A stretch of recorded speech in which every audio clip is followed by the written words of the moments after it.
The deltoids are an absolutely essential muscle group to any bodybuilder, but they are one of the most stubborn groups to train. The deltoids are seen from all angles and in every type of pose. You simply can't pose to hide weak shoulder development, so you'd best get your delts up to par before you decide to enter any level of competition. I've always enjoyed training my deltoids more than any other body part, but getting them into their present shape has required years of experimenting with every conceivable delt exercise and the weirder training principles. You don't have to worry about overdeveloping your delts. I've seen bodybuilders with other muscle groups that are overdeveloped, pectorals, thighs, etc., but I've never seen a bodybuilder who has taken his deltoid development too far. For one thing, this muscle group is so difficult to develop, as mentioned earlier, as large deltoids contribute so greatly to full body symmetry. Big delts on a man are quite impressive, even to the average person, because they contribute to the broad shoulder appearance everybody likes. Even women who are ordinarily repelled by a lot of muscle, oh, what fools, are attracted to broad-shouldered men. In my deltoid training, I work each of the head's anterior front, medial side, and posterior rear in relative isolation from the rest of my shoulder complex. I also train my deltoids as well as every other muscle group in my body with maximum intensity. For me, this involves doing a thorough warm-up for a body part, then using maximum poundages in strict form. However, I don't usually do too many sets of each exercise. Generally, after my warm-up, I use my heaviest weight for the first set of each movement, then reduce the weight a little with each succeeding set as my muscles grow progressively more fatigued. My posterior deltoids once were weak, but I brought them up by using the Weider muscle priority training principle. This involved training that head of my delts first in each workout. My posterior delts now are as well developed as the other two heads, but I've continued to do my rear deltoid work first because I get a better shoulder workout that way. My first rear delt exercise is one-arm cable bent laterals. I do 2 sets of 10 repetitions. The rear delt is not a very large or strong muscle, so it will take you a fairly long time to build up using maximum weights in this exercise.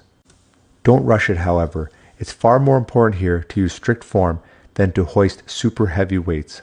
The most important aspect of this movement is the top part of it when the muscle is contracted. You should hold your arm with a slight bend in it, then slowly and smoothly raise it out to the side until it reaches shoulder level. Then hold it there at this top point for a count of 2 or 3 before slowly lowering it back to the starting point. In this movement, I use 2 Weider training principles, slow continuous tension and peak contraction. The continuous tension comes in as I raise the pulley handle slowly and smoothly, and peak contraction takes place as I briefly hold the weight in the position at which my rear delt is as fully contracted as possible. I also use these 2 techniques in all my other shoulder movements. My second rear delt exercise is a bent lateral raise lying face down on a bench that Dan Howard, Fountain Valley, California gym owner, built for doing bent rows. Again, I slowly and smoothly bring the dumbbells up in a semicircular arcs and hold them in the contracted position of the movement for a count of 2 or 3. You'll find that doing your bent laterals lying face down makes the movement very strict and focuses tension quite strongly on the rear deltoids. Again, I do 2 sets of 10 reps, ending up with a total of 4 sets of rear deltoid work. For my frontal deltoids, I do a seated press on my Body Masters pressing machine, knocking out 4 very heavy sets of 8 reps in the movement. On this machine, you can do either front presses or swivel the seat around and do presses behind the neck. But in my many years of experience, I've found that pressing behind the neck is an unnatural movement for the shoulder joints. As a result, I do only front presses. This machine gives support to the lower back, producing a very secure position as you press. Because I feel so solid in the machine, I've been able to do 8 reps in the front press with 300 pounds and 2 reps with 350.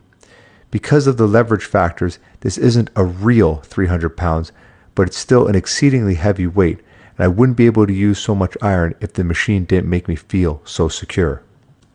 Although I do only one anterior or frontal delt movement, I like to finish off my delt workouts with 2 movements for the lateral head. I used to do normal dumbbell side laterals, but never really felt that much stress in my lateral delts as I did the exercise. About 2 years ago, however, I started doing one-arm side laterals, which gave me much greater stimulation. It's a scientific fact that you can get far more from a movement when you do it one arm or leg at a time. That's because your mind doesn't have to split its nerve impulses to the working muscle on each side of the body. To do these laterals effectively, you also need to hold on to a solid object with your free hand. I do 2 sets of 10 reps and have used as much as 85 pounds for 10 reps with one hand. I have also done various types of one-arm cable side laterals, usually for 2 sets of 10 reps. In these exercises, I've either raised the handle to the side with the cable in front of my body or behind it, or I have raised the handle forward across my body. Just recently, however, I started using an old delt movement that champion bodybuilder Ken Waller taught me more than 15 years ago. Waller showed me an exercise when he came down to Louisiana to train with me one time. He had tremendous delts, and he still does, and he did this movement regularly. He'd sit at the end of a flat bench with 2 heavy dumbbells in his hands and pull them upward close to his body in a half upright row and half shrug movement. At the top of the exercise, this movement contracts the lateral head of the deltoid quite strongly. Well, I'd forgotten this particular exercise for nearly 15 years, then suddenly remembered it and added it to my workouts shortly before going to Europe to win the 2 Grand Prix championships this last fall. The movement proved so effective that 20 of the 30 bodybuilders at Dan Howard's World Gym in Fountain Valley, California are using it now. I do 2 sets of 15 reps using a pair of 60-pound dumbbells for my heaviest set.